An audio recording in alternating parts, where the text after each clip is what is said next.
নিজের চোখে দেখা কিছুদিন আগে একটা জানাজা পড়িয়েছে, খোদার কসম করে বলছে 6:30 ইন্তেকাল করেছে। হসপিটালের বিল দেনে বালা নাই, 4-4টা সন্তান। অ্যাম্বুলেন্সে ঘরে ঘরে আসবে, 1000-1200 টাকার বিল দেনে বালা নাই। কি বুঝলেন? ক্ষণস্থায়ী দুনিয়া। মুমিনের কম থাকলেও আমি বলি, কেউ যদি এসে বলে হুজুর একটু দোয়া করেন, খুব পেরেশানিতে আছি, আমি তার হাত চুমু খেয়ে বলি তোমাকে মোবারকবাদ, আল্লাহ তোমাকে ভালোবাসে।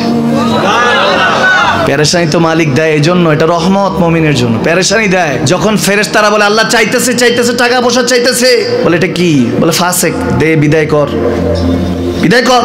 তার চাওয়া চেয়ে বিরক্ত লাগে, বিদায় কর, কি লাগে দে, আল্লাহ 10 কোটি দিয়েছে, 100 কোটি দে, বিদায় কর।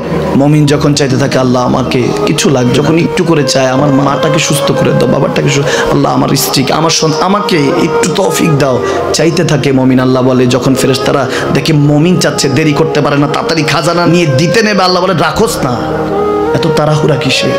তার চাওয়ার মধ্যে তো প্রেম আছে, একটু চাইতে দেস না। থাকুক না মুমিন আর একটু পেরেশান, থাকুক না, থাকতে দেস না, একটু থাক, একটু থাক। পেরেশানিতে রেখে আল্লাহ মজা নেয়, মহব্বত নেয়, মুমিনের অন্তর থেকে খুশবু নেয়। আল্লাহর বড় মায়া, মুমিন যখন চায় আল্লাহ তখন মায়ার নজর নিয়ে তাকায়, হায় হায় আমার বান্দা, সুবহানাল্লাহ।